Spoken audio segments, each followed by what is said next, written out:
on the second nine.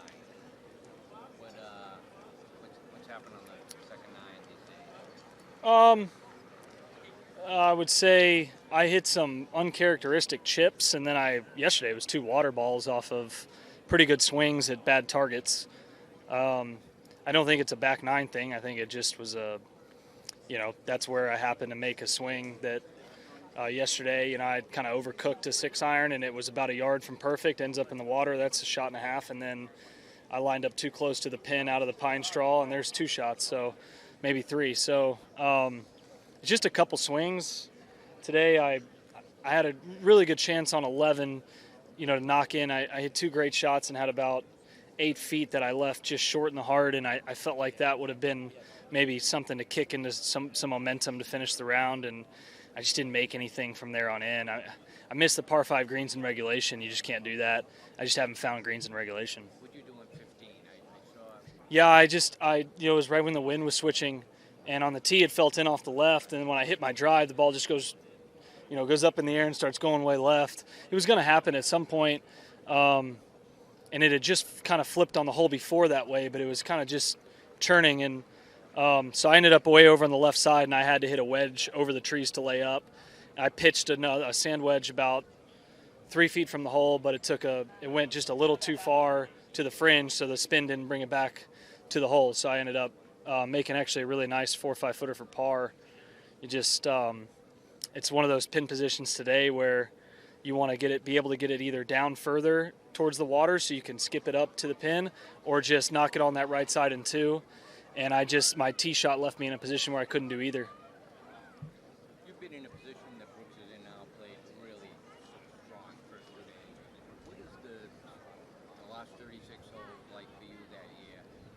Did you feel like everything was going beautifully, but you still got 36? Well, I think for me, I was 21 and hadn't won a major yet. Brooks is, whatever he is, 33, 2 or 3, and he's won 4 of them. So he hasn't won this one, which means a little bit more, I think, but it's a different scenario for him. I mean, he slept on these leads way more often than I had at the time, so it's just more the anticipation. You almost just want to keep playing, and you have to wait, and then you late tee times here.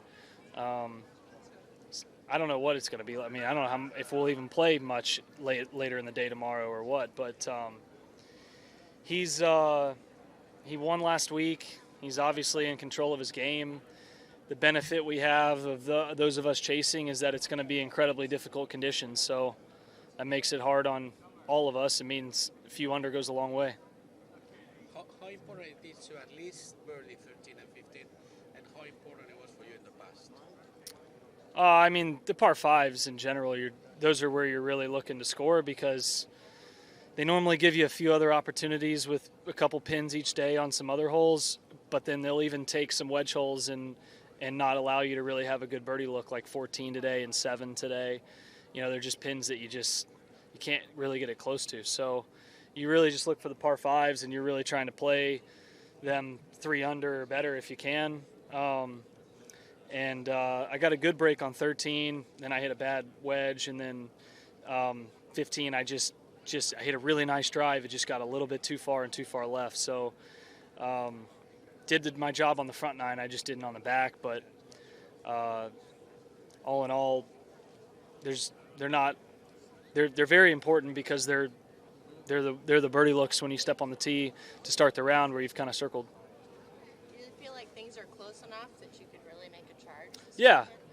I mean, I feel like my last 4 events, and then this being the 5th, I think I've gained strokes on the field in every category.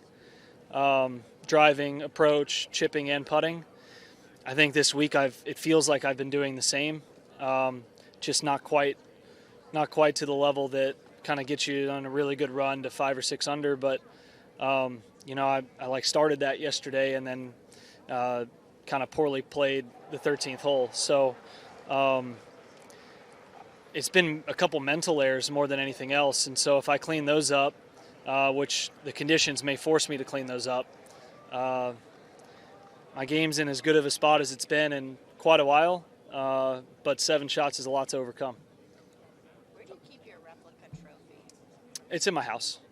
Yeah, in the office. Place you see often? I actually don't go in there very often at all. I almost never go in there. Yeah. I only go in there if my son goes in there because he ran off somewhere and I got to go pick it so he doesn't knock anything over. I honestly spend one day every 5 months I walk in there. Wow. Yeah. On that one day, do you smile though when you see it? Yeah, I don't walk in there to see it. It's normally I'm on a phone call or something. But yeah, sure. Yeah, I mean, it's one of those things I don't I see myself carrying more 25 years from now, but until then, I want to pretend I haven't won anything, you know? Jordan, are we looking at two different tournaments between first 36 and I hope so. yeah. That would be Is good what for we me. have to really basically now? Yeah, because it's going to be an opposite direction of wind. And then tomorrow, if we're playing, it's going to be playing in rain and wind, and so the ball's going to go significantly shorter. You're going to get tee balls that you get water balls. I mean, you're just going to have to manage a lot. In some cases, you could argue that's a good thing to have a big lead, but in other cases, you could argue, you know, if he kind of falters a little, and you kind of are able to shoot an under par round somehow, then you can make up a lot of strokes So how easily. aggressive do you think about, I mean, obviously you're going to see a game time situation when you come out here in the morning. How aggressive do you play, or do you watch scoreboard? How do you calculate that? By the looks of it, you wait for the par fives, and you try and make pars pretty much everywhere else. The one thing I have not done well at all this week is greens and regulation, and it's one of the most important stats out here, and that will be as important as anything this weekend. So picking a plan to put the ball in the fat part of the green and trusting speed control and knocking in putts inside 5 feet. So not very aggressive with those conditions. You don't have to be to make up shots when the conditions are bad. You just got to look at the par fives as your opportunities, and the rest of them, if you steal one or two, great. One last question. Is chasing somebody who's won a major championship different than somebody who's chasing who has not won? Regardless, there's nothing you can control what you can control. Ideally, it'd be somebody who would, who would care more and potentially be feeling different than maybe Brooks will be. But at the same time, it's been a little while for him too. Now he did win last week. I don't know the kind of way that feels on the Live Tour. But he did win there against, really good players, and comes in playing in great control of his game and has dealt with pushing a lead already out here. So, ideally it would be, if you're chasing, you don't want to be chasing Tiger Woods. You want to be chasing, somebody who's never been there. But it doesn't matter because you can control what you can control, you and the golf course. And I won't do much scoreboard watching. If he pushes it forward, then I needed to play better the first 2 days, but I'll have a goal given the conditions, and it'll try to be to shoot under par on the weekend.